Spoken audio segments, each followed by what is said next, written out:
하나님께서 우주 만물을 여섯 동안에 지으셨고 마지막 여섯째 날에 사람을 짓고 그리고 가정을 이루게 해주셨습니다. 어떤 짐승을 만들고서 짐승을 암컷 수컷 만나게 해서 가정을 이루게 했다는 말을 들어본 적은 없습니다. 하나님께서 친히 집례하셔서 가정을 이루게 한 사건은 인간들에게만 해당 사항이 있습니다. 그 일 이후에 안식일 하루를 보내시고 다음부터 가정을 중심으로 하는 인류의 역사가 시작이 되었다라고 볼 수가 있습니다. 하나님께서는 우리가 눈으로 보기에 엄청난 것들을 만드셨습니다. 하늘의 해와 달과 별과 이 우주 만물의 모든 것들이 얼마나 놀랍고 놀라운 건지요. 그런데 이상하게도 하나님의 말씀 속에는 해달 별의 운행에 대해서는 전혀 침묵하고 있습니다.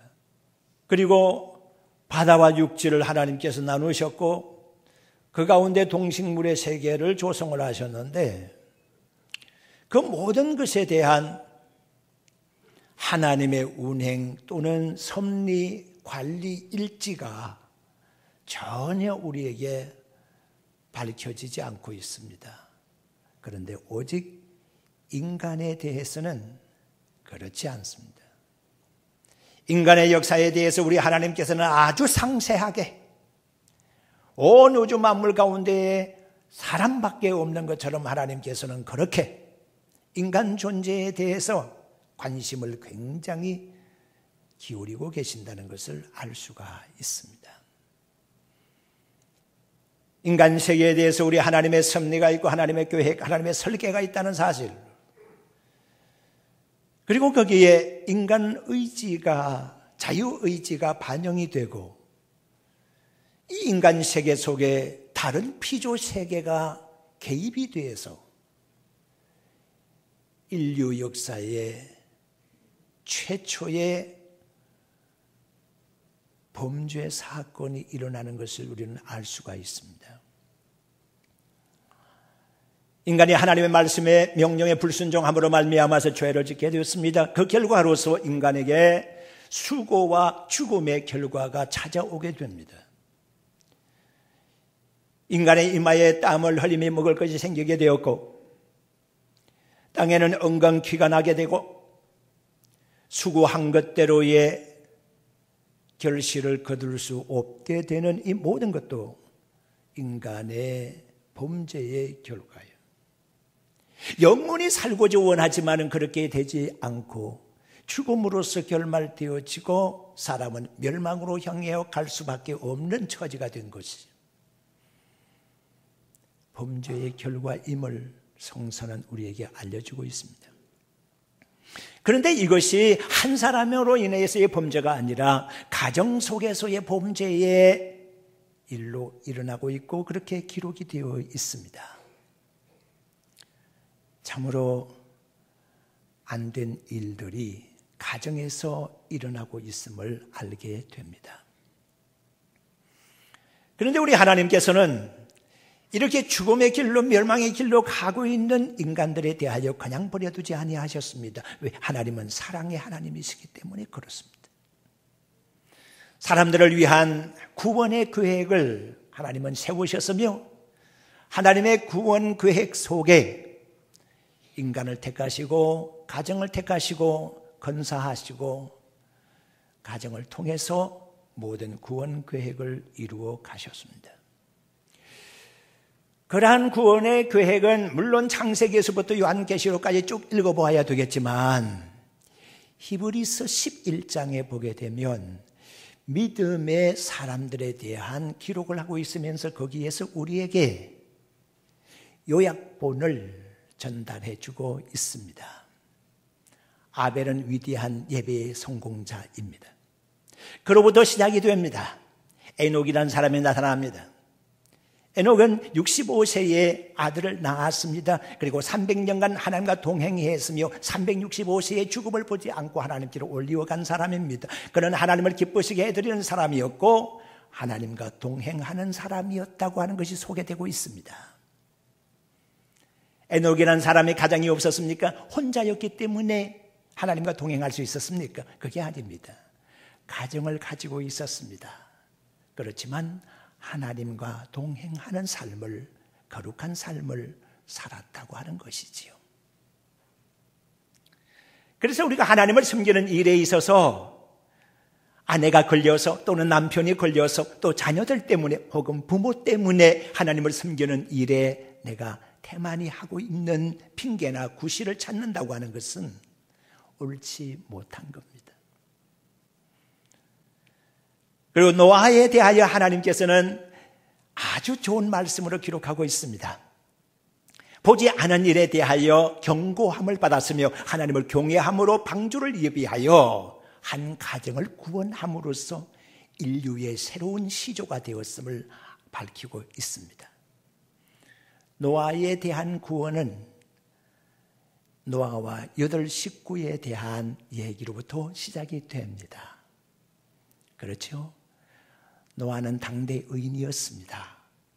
노아 한 사람의 의로운 삶으로서 그의 가정 전체가 구원을 받게 되고 그들로 말미암아서 인류의 씨앗이 뿌려지게 되는 것을 우리는 알게 됩니다. 그 다음에 나오는 사람이 아브라함입니다. 하나님께서는 아브라함을 떠나라고 하셨고 멈추라고 하셨고 바치라고 하셨습니다. 그럴 때마다 아브라함은 하나님의 명령대로 순종했습니다. 그 아름다운 순종의 모습을 우리는 믿음의 가히 조상이라고 말할 수 있을 정도의 순종의 모습을 보이셨습니다. 아브라함은 혼자가 아니었습니다. 아브라함이 집을 떠날 때에는 자기 아버지 데라가 함께 하고 있었고 아내 사라도 있었고 조카 롯도 있었습니다. 그렇지만 그는 하나님과 동행하는 삶을 살았습니다. 그 이후에 족장들의 삶을 우리는 알고 있습니다.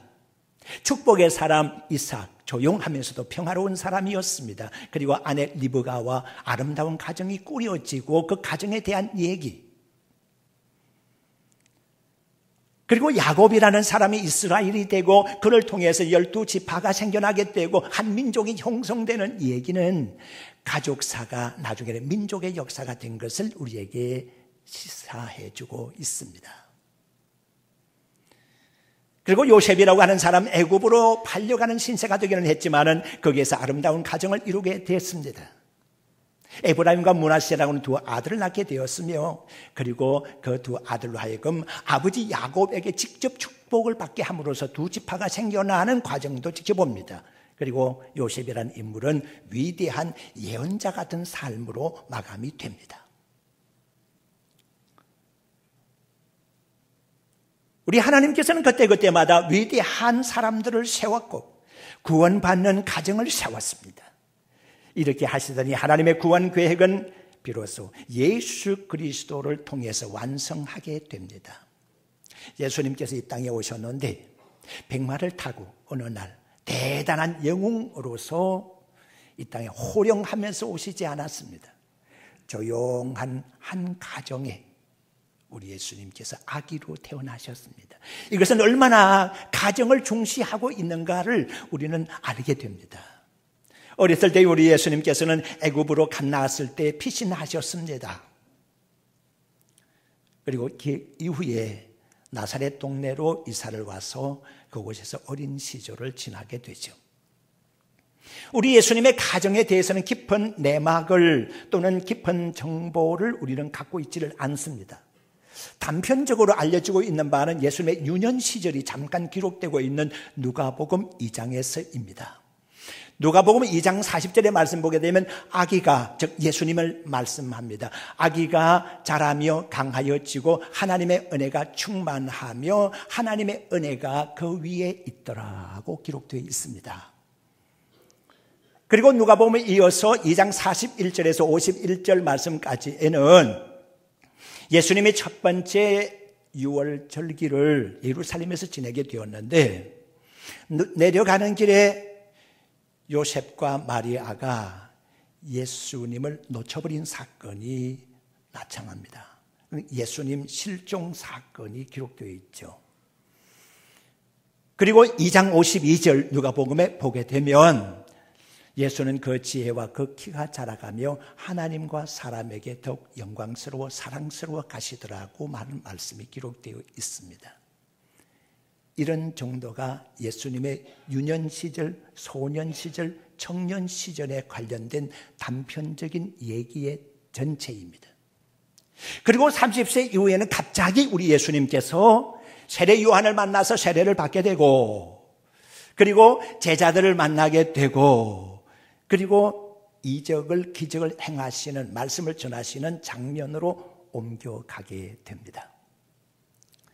그런데 우리에게 제4복음서로 알려지고 있는 요한복음의 2장에 보게 되면 우리 예수님의 첫 번째 표적이 갈릴리 가나 혼인잔치집에서 있었다는 것을 알려주고 있습니다.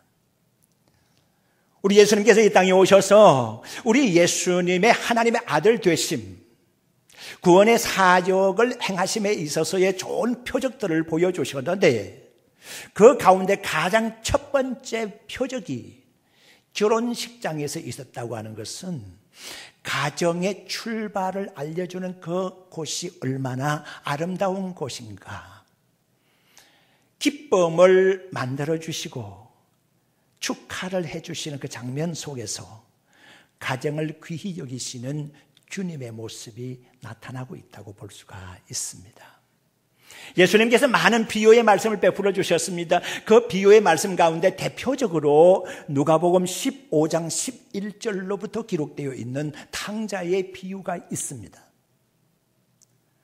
두 번째 아들이 아버지께로 가서 아버지가 돌아가시면 내 몫이 될 유산을 달라고 합니다. 참 불효막심한 자식입니다.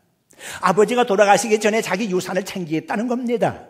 아버지가 무슨 병든 것도 아닙니다. 전혀입니다. 그런데 자기 몫을 달라고 챙겼습니다. 그리고 늘 호기심 어리게 생각을 하였던 세상으로 향하여 갔습니다. 그곳에서 돈 가지고 많은 친구들을 사귀었습니다. 돈 가지고 재미난 환경을 만들었습니다. 너무너무 재미있는 시간을 보냈습니다. 그러나 돈 가지고 친구를 만들었을 때 그 돈 친구들은 돈이 떨어지면 친구도 떨어지는 거 아니겠습니까? 돈 때문에 붙어있는 친구이기 때문에 그렇습니다. 돈으로 인해서 만들어진 향락과 쾌락이라고 그러면 돈이 떨어지게 되면 동의하지 않겠습니까? 돈으로서 꾸미려 있기 때문에 그렇습니다. 드디어는 탕자가 가지고 나간 모든 돈이 동이 났습니다. 모든 것이 다 떠나가고 말았습니다.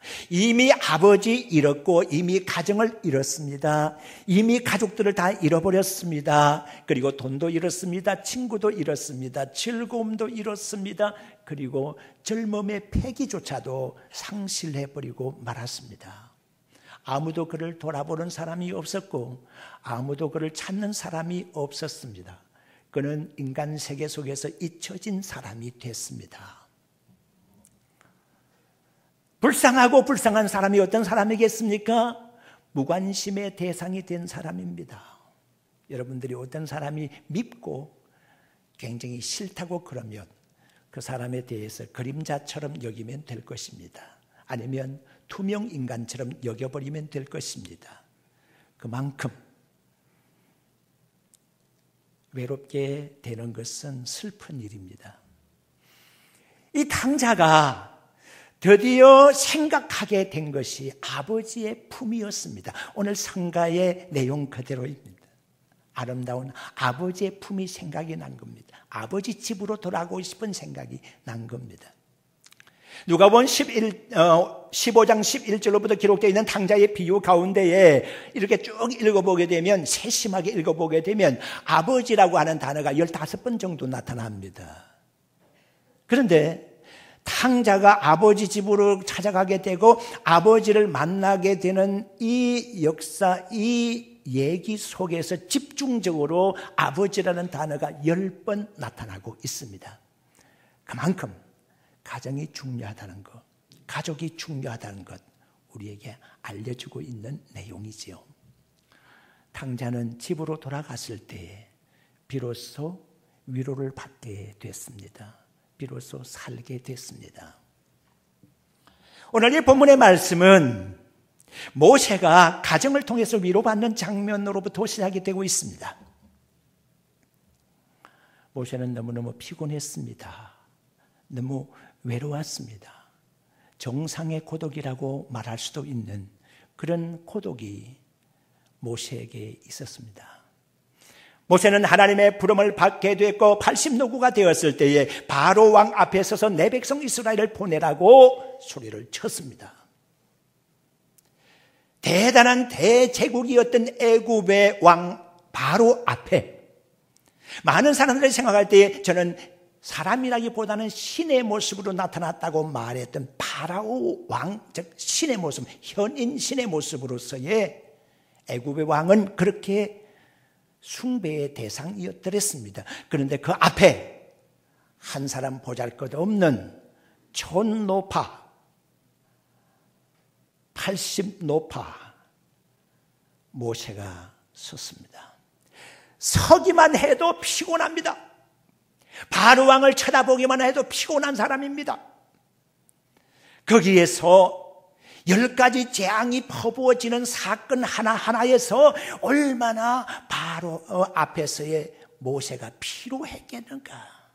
제일 처음에 물이 피가 되는 사건에서부터 개구리 재앙, 이 재앙, 파리 재앙, 악질 독종, 이런 우박대왕, 장자 사망의 재앙에 이르기까지 그 10가지 재앙을 쭉 지나오면서 그것이 하루 진행된 것이 아니고 한 가지 재앙이 며칠 갔는지도 모르는 그런 재앙들이거든요. 그런 재앙을 지나면서 모세는 마음을 졸이면서 바로가 약속했던 것 또 약속을 파기해버리고 금방 그 재앙이 지나면 금방 바로의 마음이 또 바뀌어버리는 그런 경험을 하면서 너무 모세는 피곤했던 겁니다. 너무 피곤에 젖어 있었습니다. 그리고 드디어는 이스라엘 백성들을 이끌고 출애굽하게 되었지 않습니까? 출애굽하는 이 과정도 순탄하지 못했습니다. 이스라엘 백성들을 내보내고 난 다음에 바로 왕은 군사를 총동원해서 이스라엘 백성들을 뒤쫓기 시작했습니다. 하나님께서 구름 기둥으로 흑암으로 이스라엘 백성들을 격하게 만들었습니다. 그렇게 하지 아니하더라면 이스라엘 백성들은 다시 잡혀가지 않을 수가 없었게 되었습니다. 그리고 나중에는 홍해 바다 앞에 섰습니다.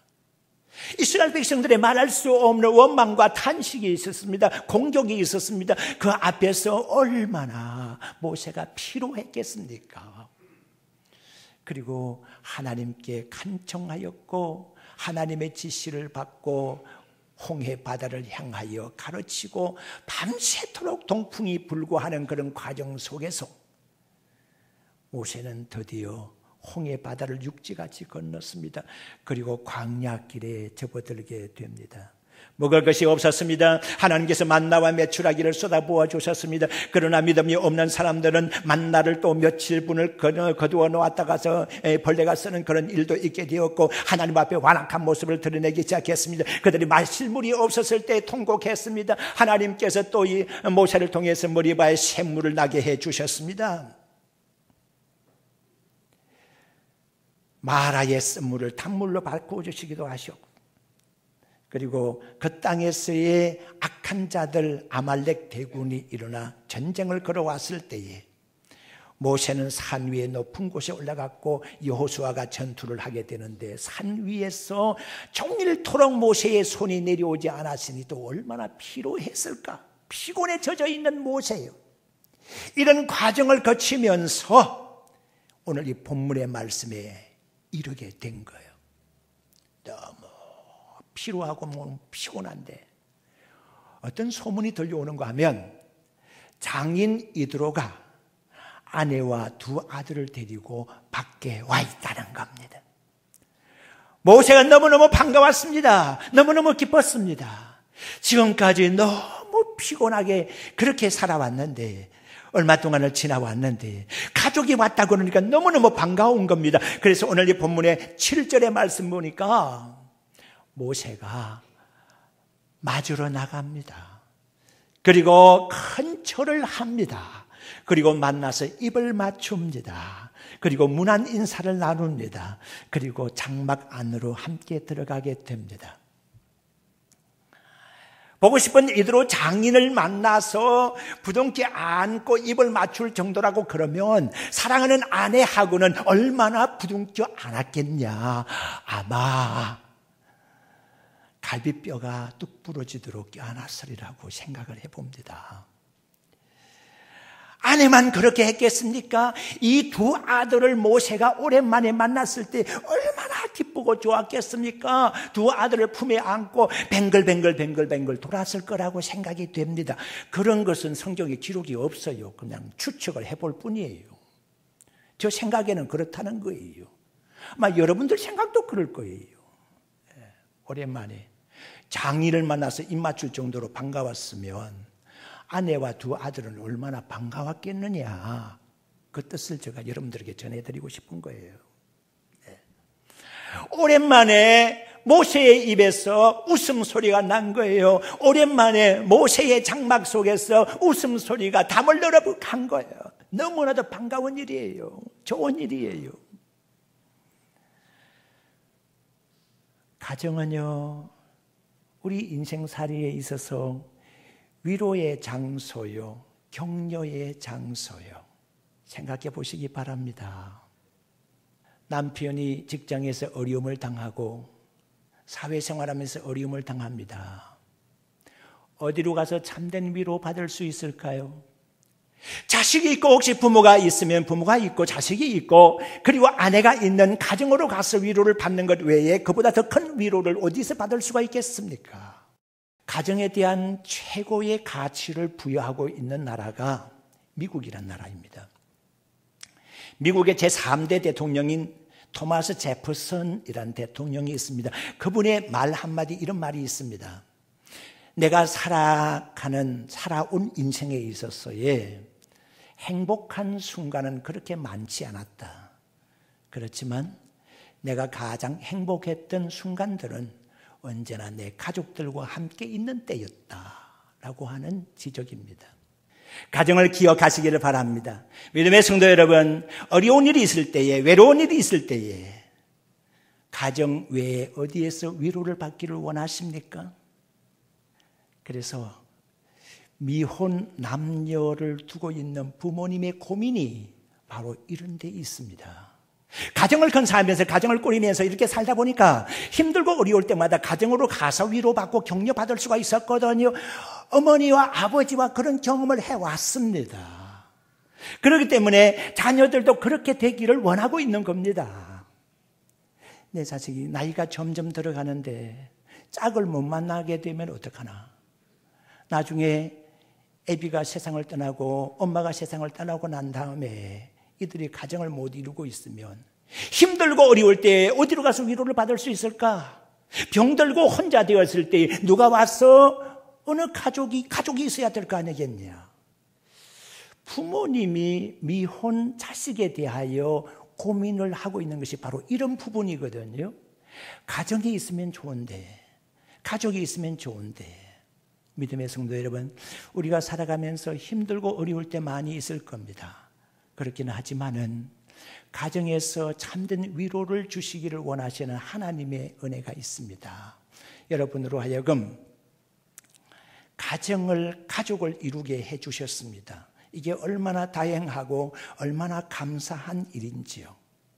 힘들고 어려울 때마다 하나님이 축복으로 주신 가정을 생각하며 가족을 통해서 참된 위로와 격려가 있기를 주의 이름으로 축원합니다.